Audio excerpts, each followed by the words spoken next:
Olá, pessoal. Então, na aula passada a gente falou sobre detecção de erros, né? E hoje a gente vai falar um pouquinho sobre correção de erros que pode ser aplicada na camada de enlace, né?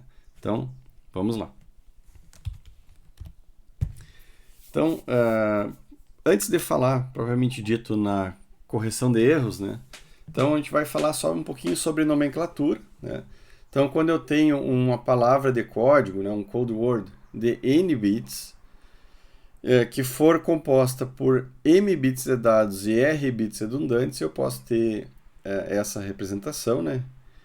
O total de bits é os dados mais os redundantes, mas a nomenclatura mais adotada é um parênteses, né? Então é uma palavra de código de entre parênteses n, vírgula m, né? É o total de bits do código, vírgula, o número de bits de dados, né? Então, se eu tiver n bits contendo dados e verificação, eu chamo isso de uma palavra de código n-bit. Então, associado a isso, pessoal, eu tenho um conceito chamado taxa de código, né? Ou basicamente código, ou simplesmente taxa, né? Que na verdade é a fração útil da palavra que a gente vai transmitir, né? Então, se eu pegar a quantidade de bits de dados e dividir pela quantidade de bits total, eu tenho um percentual de informação útil naquele código, né? Então, dependendo do tipo de código utilizado, né, se o canal for muito ruidoso, é normal a gente ter uma taxa de meio, né? Então, eu tenho o dobro de bits do que eu teria de dados válidos. Já num canal muito confiável, é muito comum essa taxa ser perto de 1, né, de ser 100% dos dados válidos, né, dados úteis. Então, se eu pegar um exemplo que é a paridade, né, que a gente já falou, que é aquele código que eu posso pegar o código ASCII de 7 bits e acrescentar um bit de paridade, né? Então, nesse caso, eu fico com 8 bits totais, em que 7 deles são dados, né? Então, eu tenho uma fração de 87,5% dos dados transmitidos úteis, né? Nesse código aí que tem uma distância de Hamming de 2. Ou seja, eu consigo detectar o erro num bit e não consigo corrigir nenhum. Seguindo essa lógica, pessoal, existe uma forma de detecção de erro e correção que se chama código de repetição, né? Então, eu quero transmitir um bit, eu repito 3 vezes esse bit, né? Então, um código de repetição de 3 seria isso. Então, a cada 3 bits totais, eu tenho 1 de dados. Eu quero transmitir 1, eu transmito 1, 1, 1, né? Já esse código ele vai ter uma taxa útil, né, de 33,3%. Mas ela tem uma distância de Hamming de 3, né? Eu preciso inverter 3 bits para ter um outro símbolo válido, né?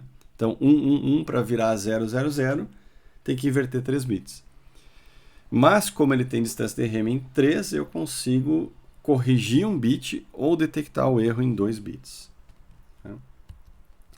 Então, se eu levar isso em consideração, eu posso criar um código como esse aqui, né?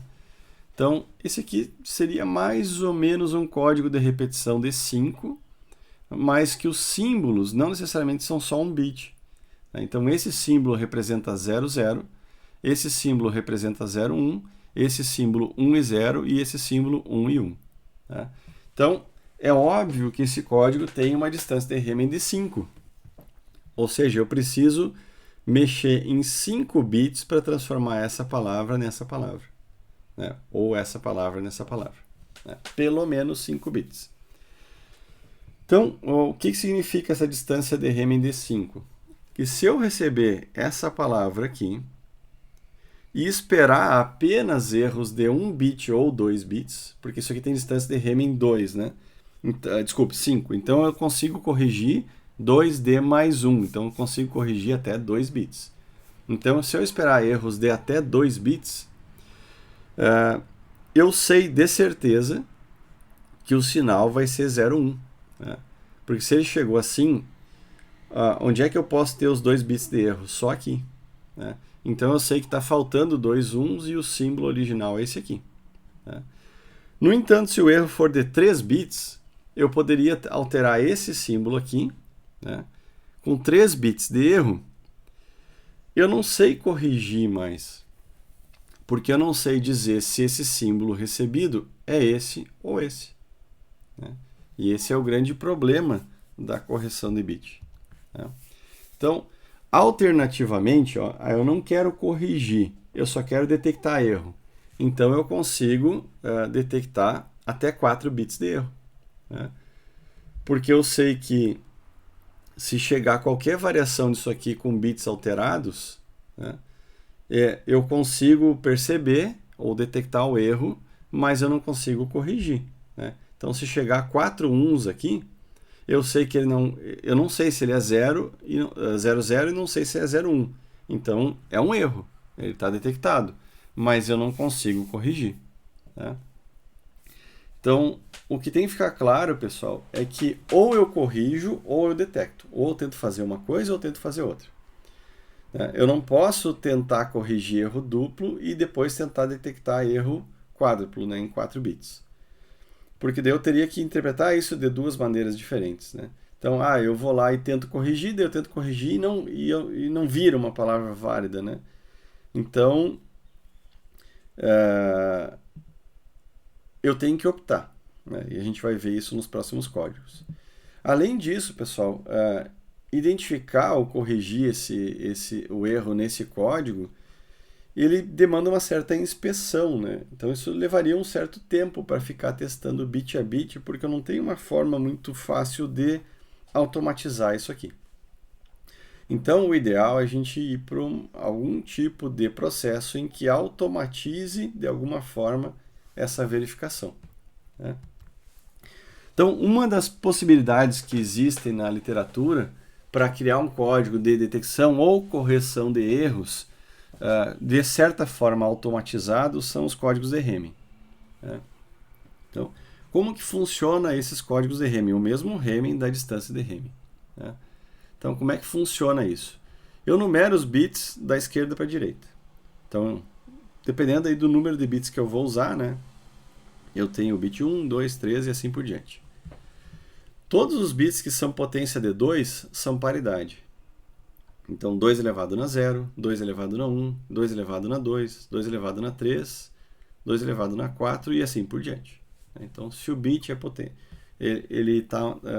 ele é relativo à potência de 2, então ele é um bit de verificação, né? Um bit de paridade, né? E como é que eu calculo os bits de paridade no Hamming, né? Então imaginem que eu tenho um dado aí, eu vou usar 7 bits para transmitir o dado, né? Então esse bit de paridade aqui, originalmente, como é que eu faria?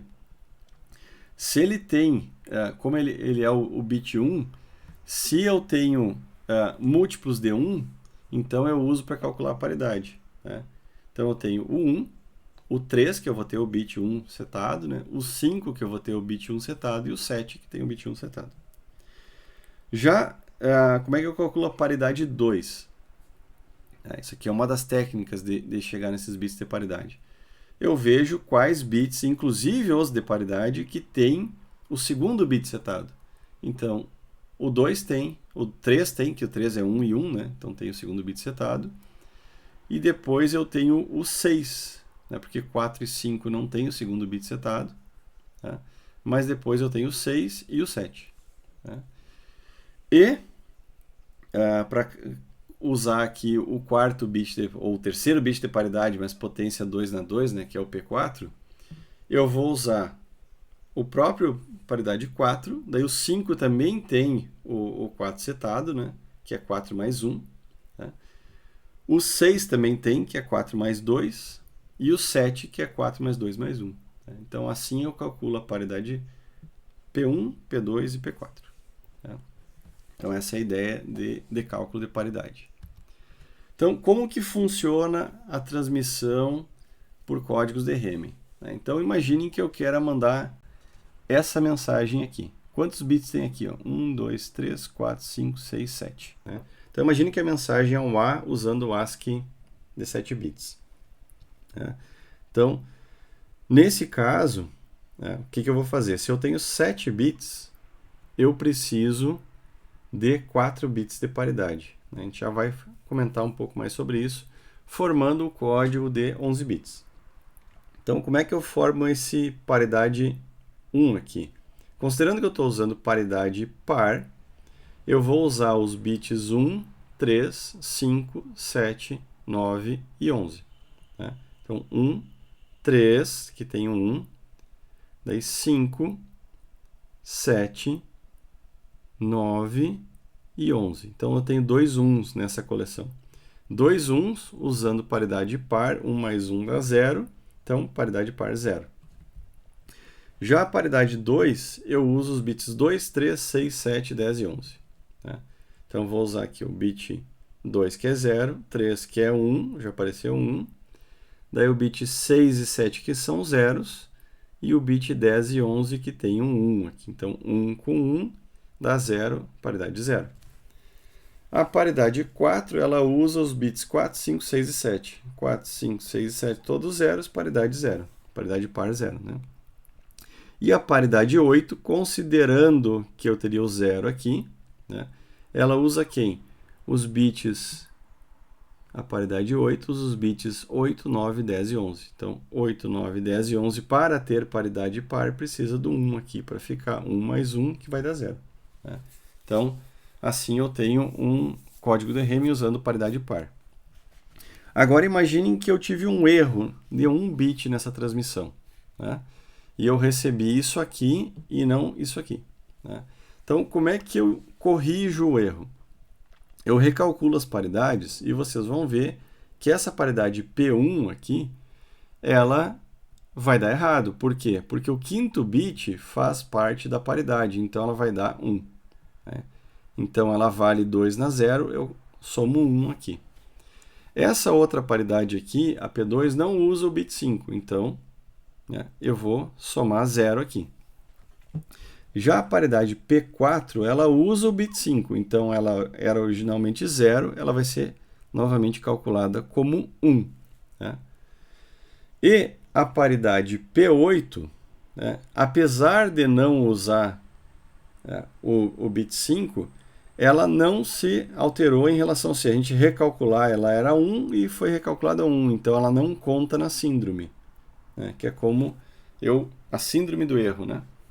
Então, como que eu descubro qual que é o erro? A paridade 1 ela é 2 na 0, vale 1. E a paridade 4, que também tinha erro, é 2 elevado na 2, que vale 4. Né? Então, isso aqui é 5. 5 é a posição do bit que tem o erro. Então, eu inverto esse bit aqui de novo para 0 e daí extrai a minha mensagem original. Então, é assim que eu consigo corrigir, né, uma palavra código de Hamming com erro em 1 bit. Né? Então, para entender como que eu sei quantos bits de paridade eu preciso no Hamming, eu tenho que entender essa relação aqui que está descrita aqui. Então, em uma palavra de dados de comprimento n, são inserido um número fixo k de bits de verificação. Então, aqui está usando até outra nomenclatura, não é aquele NMR, né? Mas é a mesma coisa. O n maiúsculo é o número total, né?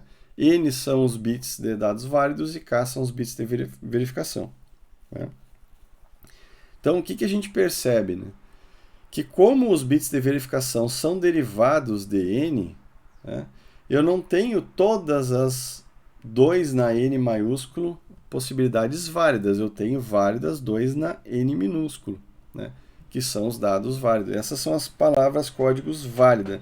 Né? Então, a relação entre esse N maiúsculo, que são os bits totais, e o K, que são os bits de verificação, é que N maiúsculo tem que ser igual a 2 elevado na K menos 1. Então, o que isso significa? Se eu usar 3 bits de verificação, eu tenho que ter 7 bits totais. Né? 2 elevado na 3, 8. 8 menos 1, 7. Né? Então, é isso que está dizendo.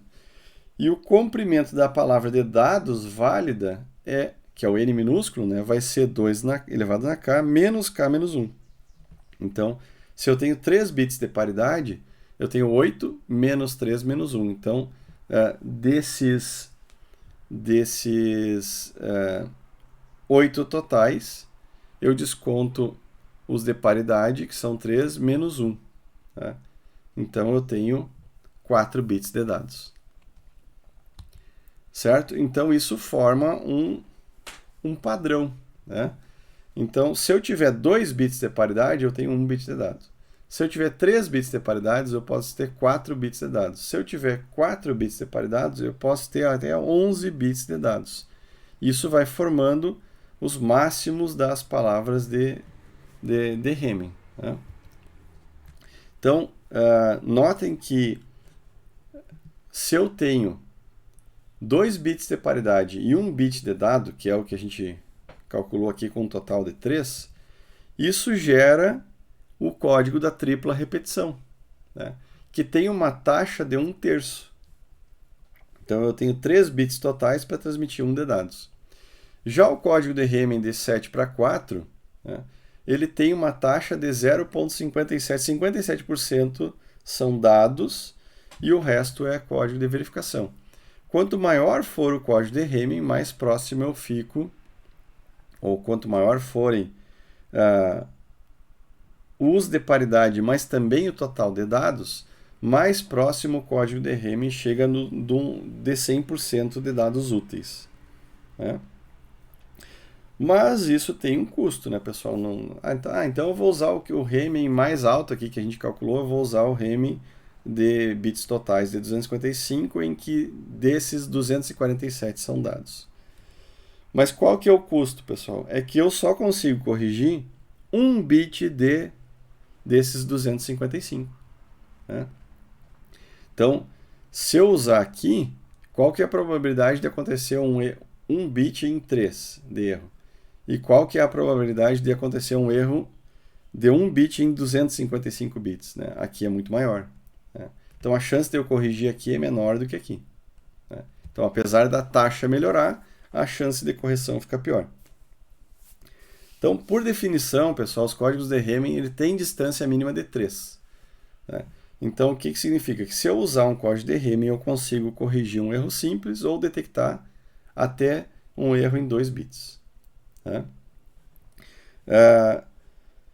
Mas eu não consigo distinguir um erro de 2 bits de algumas palavras de código de um erro de 1 bit, né? Então, ou eu tento corrigir, ou eu tento detectar, né? Então, que é o que está dizendo aqui, né? É possível detectar erros em 2 bits apenas se eu não tentar corrigir, né? Então, essa é a ideia, ou os limites do código de Hamming.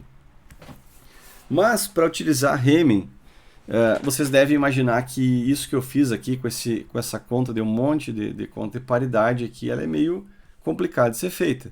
Então, como que a gente implementa Hamming na prática, né? O que a gente utiliza são matrizes, né? E eu uso a nossa ideia lá de equação de campo finito, ou pelo menos somas de módulo 2, né? Então, imaginem como é que eu implemento o Hamming. No transmissor, eu preciso ter uma matriz de geração, né? Existem algumas nomenclaturas, aqui é uma concatenação, né? Existem algumas nomenclaturas que começam com essa matriz aqui, identidade na frente, e essa matriz de paridades concatenada aqui, né? Mas elas não são fáceis de se implementar em software a multiplicação dessas matrizes. Então eu prefiro fazer a inversão das matrizes. Eu coloco a matriz de paridade no começo e a matriz de identidade no final. Então, como é que eu formo essa matriz de paridade? Então imagine que eu estou fazendo um código de Hamming de 7 para 4. Essa matriz de identidade, ela transfere os dados. Então ela vai ser uma matriz de identidade de 4 por 4, porque eu tenho 4 bits de dados.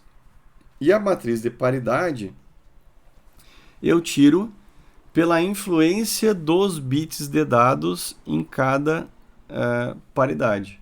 Então a paridade 1, ela usa quem? O dado 1, o dado 2 e o dado 4. Então 1, 1, 0, 1. Ele não usa o dado 3. Então, por isso esse 0. A paridade 2, ela usa o dado 1, o dado 3 e o 4. 1, 3 e 4. O 8, 0. O outro 0, né? E a paridade 4, ela usa o dado 2, 3 e 4, né? 2, 3 e 4 não usa o dado 1.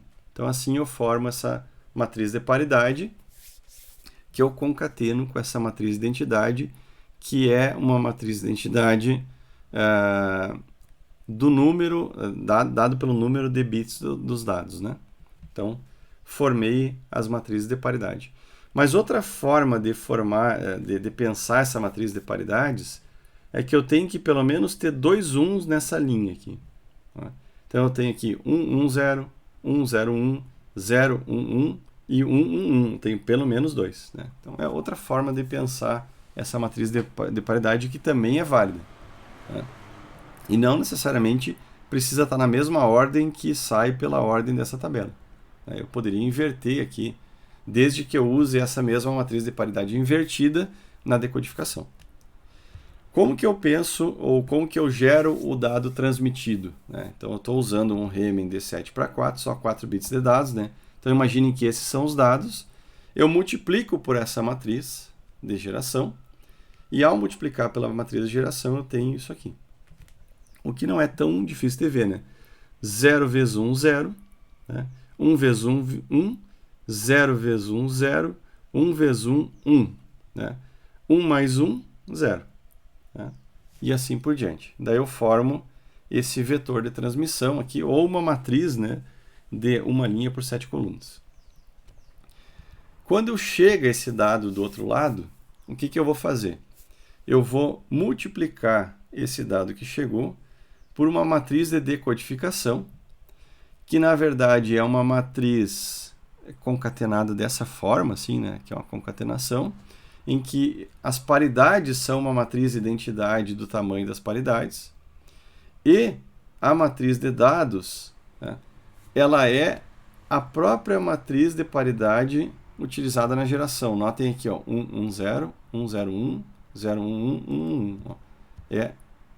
Desculpem, a mesma matriz aqui, ó, 1, 0, 0, 1, 0, 1, 0, 1, 0, 1, 0, 1, 1, 1.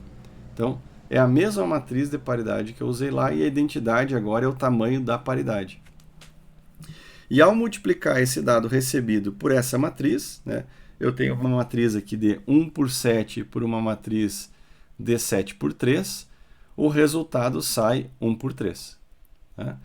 E se esse dado está correto, a síndrome é 0. Né? Não tem bit com erro. Né? Porque eu conto aqui, ó, 1, 2, 3, 4, 5, 6, 7. Então, se dá 0, não tem nenhum bit com erro. Agora, se esse bit aqui inverteu, né, que antes ele era 1, ao multiplicar isso aqui pela matriz, eu tenho uma síndrome. Essa síndrome, se eu transformar isso aqui num decimal, né, é 1 mais 4 é 5, então a gente vai ver que a síndrome indica o quinto bit errado. É só eu desinverter esse bit aqui que eu corrijo o dado recebido. Né? A questão é, pessoal, eu posso utilizar outros padrões que não esses padrões aqui da tabela? Né? Eu tenho que sempre usar 3 bits de paridade para 4 de dados, 4 bits de paridade para 11 de dados? Não. Isso aqui são os limites máximos de dados para 4 bits de paridade. Mas eu posso, né, se isso for conveniente para mim, usar 12 por 8, um total de 12 por 8 bits de dados. Né? Por que eu posso fazer isso? Porque para 8 bits de dados, né, pelo menos, ó, eu já tenho que estar nessa faixa aqui. E daí eu preciso de 4 de paridade. 8 mais 4, 12. Né? Então eu posso também fazer isso. Tá? Então, eu posso usar um 3 por 6? Sim, porque se eu posso usar 7 por 4, vamos pensar, 6 totais, 3 de dados, né? Então, vamos lá de novo. 6, 3 de dados dá 3 de paridade. Então, eu consigo até 4 de dados. Ali eu estou usando 3, também funciona. Né? Então, na verdade, eu não estou usando o código na sua taxa máxima, mas eu consigo. E a prova disso é que eu tenho implementado aqui um código de Hamming de 12 por 8. 12 totais, 8 de dados. Né? Então, vamos ver aqui, eu tenho implementado em C#, é parecido com C. Né? Então, eu tenho aqui a matriz de geração. Né? Obviamente, essa matriz de geração aqui, ela está com os índices do C, né? Mas ela vai de 8 linhas por 4 colunas, né? Então, vamos lá. Então, 8 linhas por 4 colunas são a matriz de paridade, e depois eu tenho uma matriz de identidade, né? Então, essa aqui é a matriz G. Então, imagine que eu queira transmitir A, né? Caractere A, e eu vou codificar. Então, o que eu tenho aqui? Ó? Eu tenho a paridade 0, 1, 1, 0, né? E o resto aqui é os bits desse caractere A, porque eu multipliquei esse A por isso aqui, e aqui é a matriz de identidade, então sai o próprio A, né, no final dessa matriz. Daí imaginem que eu transmiti esse dado e eu inseri um erro aqui no bit 4. Né? Então o quarto bit aqui, que era 0, virou 1. Né? Daí eu vou corrigir.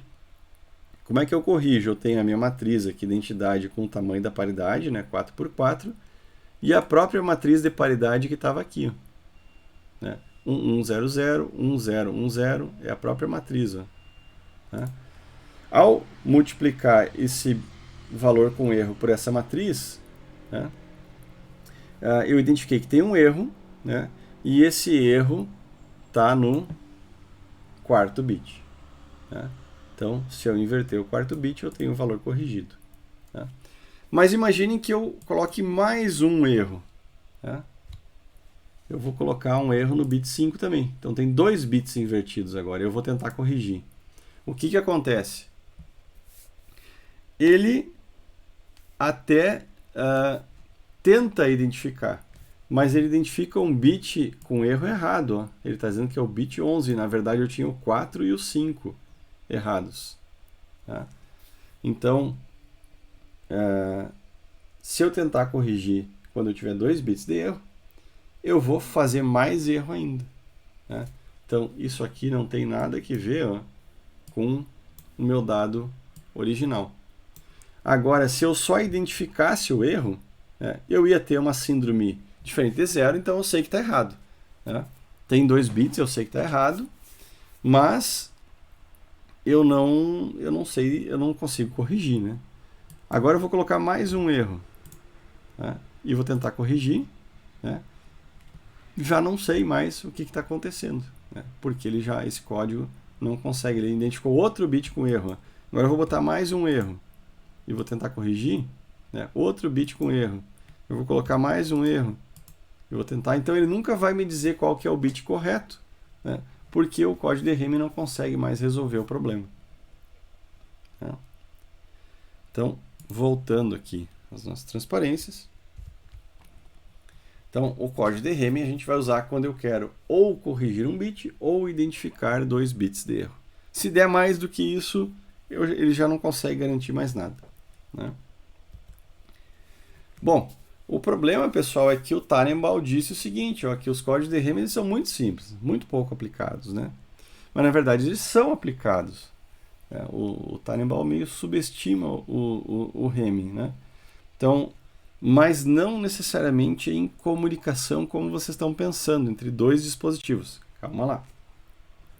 Onde é que se aplica Hamming? Quando eu tenho o circuito de um satélite, geralmente, quando ele está em órbita baixa, ele está sujeito à radiação, né? Radiação solar. E isso pode fazer com que eu tenha erro até nos bits transmitidos lá na placa. Então, o pessoal aplica Hamming lá nos satélites para garantir que os bits transmitidos estão corretos. Outra implementação do Hamming são as memórias ECC. Eu não sei se vocês se lembram, mas existiam umas memórias que eram muito mais caras, que eram memórias que tinham Error Correction Code. Né? Elas tinham correção e a correção era por Hamming. Né? Alguns modems também usam Hamming, mas quem nunca viu falar de LoRa? Né? LoRa é uma comunicação que usa Hamming, e é uma comunicação sem fio, é uma comunicação sem fio de longa distância, amplamente utilizada, e usa Hamming. E daí o pessoal nem sabe, né, quando está falando em LoRa, o que é esse code rate. Né? Então o LoRa usa o code rate, ele usa um pouco diferente a nomenclatura, ele usa 4 sobre 4 mais o code rate, que ele diz que pode ser de 1, 2, 3 ou 4. Né? Então, o que é esse code rate? são 4 bits de dados para 5 totais, 4 bits de dados para 6 totais, 4 bits de dados para 7 totais ou 4 bits de dados para 8 totais. Então é sempre 4 bits de dados no símbolo do LoRa. Mas a gente pode usar mais ou menos bits redundantes. Né? Então, o que isso está dizendo aqui? Ó?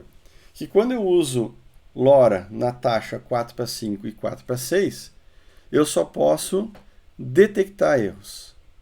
Tá? Agora, quando eu uso 4 para 7, isso aqui vira o código de Hamming original, né? Em que eu tenho lá aquela relação, vocês viram que está invertida, né?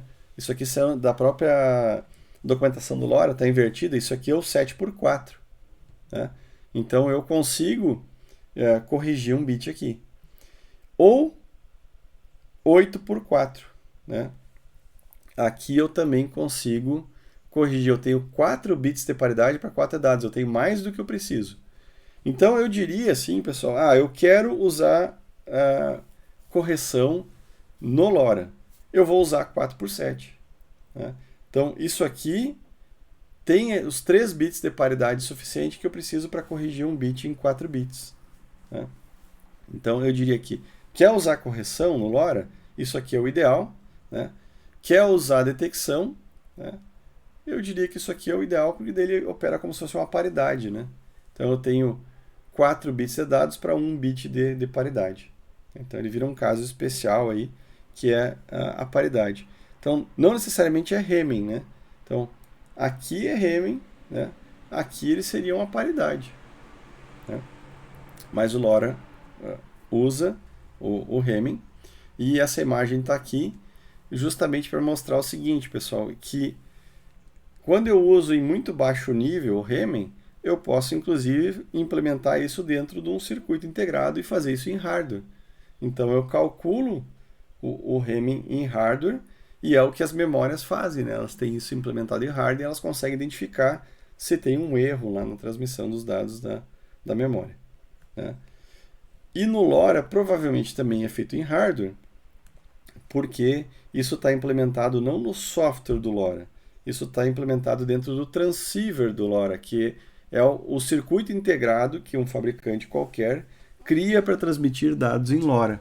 Né? Então, se vocês configuram ele para esse padrão de operação, ele vai usar Hamming para tentar corrigir um bit. Né? Então, sim, né? Tem aplicações em comunicações reais de Hamming. Tá? Bom, uma outra solução que existe para correção de erros são os códigos convolucionais. Né? Então, os códigos convolucionais, eu tenho uma sequência de bits de entrada que gera uma sequência de bits de saída. Essa é a principal ideia. A gente já vai ver como é que isso funciona. Então, primeiro, não há tamanho de mensagem natural ou limite de codificação como num código de bloco. Né? Códigos de bloco são Hamming ou qualquer outro código que a gente vai ver, que eu consigo criar uma matriz lá de paridade e consigo usar aquelas o cálculo matricial. Né? Então, por que ele diz limite de codificação? Né? Porque vocês viram lá que no Hamming eu tenho que usar 7 para 4, né? Ou 15 para 11, existem aqueles limites. Né? No código convolucional não existe.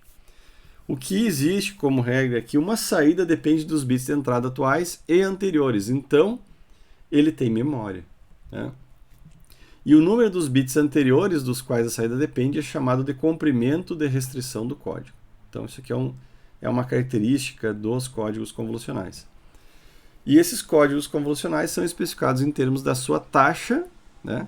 A taxa de quantos bits são válidos para quantos bits são redundantes, né? E o comprimento da restrição, que é o que a gente falou aqui, que é de quantos bits depende a saída. Né? Então, esses códigos convolucionais, eles são amplamente utilizados em rede sem fio, então a gente tem isso em GSM, a gente tem isso inclusive no 802.11, que é o nosso Wi-Fi. Né? Então, aqui é o exemplo do código convolucional utilizado no Wi-Fi 802.11. Né? Então, a gente pode explorar um pouquinho mais, mas vocês entendam isso aqui como registradores de memória. Né? E aqui eu tenho blocos somadores de módulo 2. Né? E daí notem que eu tenho um bit de saída para 2 bits de... Desculpe, um bit de entrada para 2 bits de saída. Ou seja, a taxa do código desse código convolucional é 1 para 2. Então, 50% dos dados são válidos. Né? Então, esse código que eu mostrei ali, ele é conhecido como código convolucional da NASA. Esse é na verdade é um apelido, não tem nada que ver, né? Porque a taxa, né, o rate dele é 1 para 2 e o comprimento da restrição do código, que é dado por K, é 7. Né? Então, ele tem esse apelido porque ele foi usado a primeira vez nas missões espaciais da Voyager, lá em 77. Né? Então, isso aqui é algo bem antigo. Né? Então, isso tem sido amplamente reutilizado, inclusive está presente no Wi-Fi. Né? Então, qual que é a ideia? Bom, aqui tem uma explicação, mas eu prefiro usar a imagem. Né? Essa imagem não está boa, mas ela é uma imagem interessante porque ela veio com uma informação a mais aqui. Que esse código convolucional ele tem um polinômio de geração. Né? Apesar de não estar tão claro, e esse polinômio de geração ele é em octal. Né? Então, se eu pegar aqui uma calculadora, colocar em modo programável, colocar em octal e colocar 133, o que vocês vão ver? Vocês vão ver que tem um padrão que aparece aqui. Né? Então, ou até, vamos começar pelo 171, que é o código convolucional de baixo ali. Qual que é o padrão? Ó? Vocês estão vendo aqui, ó, 1, 1, 1, 1. São 4 uns. Está aqui, ó. 1, 1, 1, 1. 4 uns. Depois, eu não uso nesse somador esse dado aqui. Não uso esse dado aqui nesse somador. E daí vou usar esse aqui, ó. Então, 0, 0, 1. Já o 133, ó, em octal, eu tenho aqui, ó, usei o primeiro, tá aqui o 1, não usei o segundo nesse somador, usei o terceiro, tá usando o terceiro, usei o quarto, tá aqui, usou o quarto, daí falhou um e usou os outros dois. Tá? Então, assim, o que vocês estão vendo? Ó? Que se eu tiver 3 bits de entrada, todos esses bits aqui de memória começam com 0. Né? Então, qual vai ser a primeira saída desse código convolucional? Quando entrar o primeiro 1 aqui na entrada, eu vou ter tudo 0 nessas memórias aqui. Né? E ao ter tudo 0 nessas memórias, eu tenho que pensar aqui na soma que está acontecendo aqui. Né? Então, eu tenho esse 1 aqui, né? E daí aqui é 0, 0, 0, 0, 0 e 0. Né? Então, o que vai sair nesse somador aqui? Como ele usa esse 1, vai sair aqui 1. Né? E esse de baixo aqui, ele usa 1 e também usa 0, 0, 0 e 0 aqui. Ó. Então, vai sair 1 também. Então, qual que é a saída do primeiro bit, quando entrar o primeiro bit e o resto for 0? Né? A saída vai ser 1 e 1. Daí entra o segundo bit aqui, né, nesse código convolucional. Quando entrar o segundo bit, eu tenho essa palavra aqui agora. Né? Então, ao ter essa palavra, eu tenho 1 aqui e 1 aqui na memória, porque ele é shiftado. Né? Então, eu tenho 1 aqui. Então, se eu tenho aqui 1 e 1, numa soma de módulo 2, ele sai aqui embaixo 0. Mas se eu tenho 1 e esse 1 não é usado aqui, continua saindo 1, eu tenho 1 e 0 nessa saída aqui. Tá? Agora, quando eu shifto o terceiro bit, eu vou ter isso aqui. Né? Então, eu vou ter 1 aqui e 1 aqui. Né? Então, o que vai acontecer? Ó? Eu uso 1, mais 1, mais 1. Qual que é a saída aqui de baixo? É 1. E aqui eu uso 1, não uso esse 1 e uso esse 1. 1 mais 1, a saída é 0. Vira 0, 1 essa saída. Então, dependendo do que vai entrando aqui e dos estados que vão evoluindo, né? Isso aqui vai sendo shiftado e o último 0 vai sendo descartado, aqui o último 1, né? O último bit vai sendo descartado. Mas para 1 bit de entrada eu sempre tenho 2 de saída. Então, com isso eu tenho uma taxa de código de 1 para 2. 50% é um dado válido. Tá? Então, esse 1 e 1, ele vira esse 1 aqui. E esse 1 e 0 vira o segundo 1, e esse 0, 1 aqui vira o terceiro 1. O que é algo mais estranho ainda, né, pessoal? Porque o que vocês estão notando é que não necessariamente o bit de entrada tem qualquer relação com a saída. Né? Ora pode ser 1 e 1 a saída, ora pode ser 1 e 0, ora pode ser 0, 1, ora pode ser 0, 0, para uma entrada de um bit 1, porque depende também dos estados. Né? Então, dos estados passados. Né? Então, um código convolucional ele é decodificado ao encontrar a sequência de bits da entrada que provavelmente produziu a sequência observada. Né? Então, não é algo tão simples essa decodificação. Então, para pequenos valores dk, né, que é esse tamanho de quantos bits... O que significa esse set, né, pessoal? É quantos shifts precisa no bit para ele sair ou ele deixar de ter efeito no código convolucional. Né? Então, para pequenos valores dk, eu consigo resolver ou decodificar esse código convolucional usando um algoritmo conhecido como algoritmo de Viterbi. Né? O Viterbi, sei lá. Então, o algoritmo percorre a sequência observada, mantendo para cada etapa e para cada estado interno possível a sequência de entradas que teria produzido a sequência observada. Né? E daí a sequência que ele observa, o que ele cria, com menor número de erros, é o mais provável de estar certo. Né? Mais provável, pessoal, não quer dizer que está certo.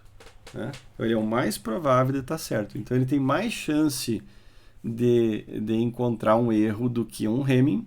Né? E isso aí depende da taxa e do K, né? Para descobrir o tamanho de Hamming desse código convolucional. Mas vocês já percebem que ele é um código... que ele tem uma alta capacidade de correção de erro, né? E esses códigos convolucionais eles têm sido bastante populares só porque a gente consegue entender aqui a questão do vínculo do 0 e do 1 na decodificação. Né? Então imagine o seguinte, ó, que eu tenho menos 1 representando o nível lógico 0 e mais 1 volt representando o nível lógico 1. Se eu receber 0,9 volts em sequência e um menos 0,1 volts, isso aqui na sequência, né? Esses dois bits, em vez de eu mapear imediatamente isso aqui como 1, isso aqui como 0, porque esse 0 não é bem provável, que é algo que está muito longe do valor do 0, né? Que seria menos 1, eu posso tratar isso como um provável 1, né? Esse 0,9 como muito provável 1, e esse menos 0,1 como um talvez 1, 0. Né? E daí eu vou fazendo todas as possíveis análises naqueles dados e eu chego na sequência que está com mais prováveis, né? E daí eu digo que aquela sequência dos mais prováveis é a sequência original. Existem algumas extensões desses algoritmos de Viterbi que trabalham com mais incertezas ainda, então tem algumas variações, né? Mas os códigos convolucionais eles são muito utilizados. Tanto eles são utilizados que quando eu pego aqui uma tabela do 802, isso aqui vale para o 802.11a e g, tá? Para o N tem algumas modificações. Dá para ver que aparece até o code rate aqui, ó, do código convolucional. No entanto, olha que interessante, ó, pessoal. A gente acha que o Wi-Fi é tudo uma modulação só. Né? Então, notem que na taxa de 6 megabits por segundo, você usa a modulação em fase binária. Né? Então, só duas fases. Depois, já para a taxa de 12 megabits, a gente usa para modulação em fase com quatro fases. Né? E quando eu passo para taxas maiores de bits, ele já usa QAM. Né? Então, dependendo de qual a modulação, ele usa um padrão diferente de código convolucional. E daí vocês notem o quão complexo é o Wi-Fi implementado que a gente usa hoje em dia matematicamente. Né? Para quebrar um pouco essa videoaula, pessoal, eu vou separar essas aulas em códigos utilizados mais para correção binária e agora códigos para correção em blocos. Né? A próxima aula vai ser mais curta, né? Mas a gente vai falar pelo menos aí de uns 2 algoritmos de códigos de correção em blocos. Então, até lá.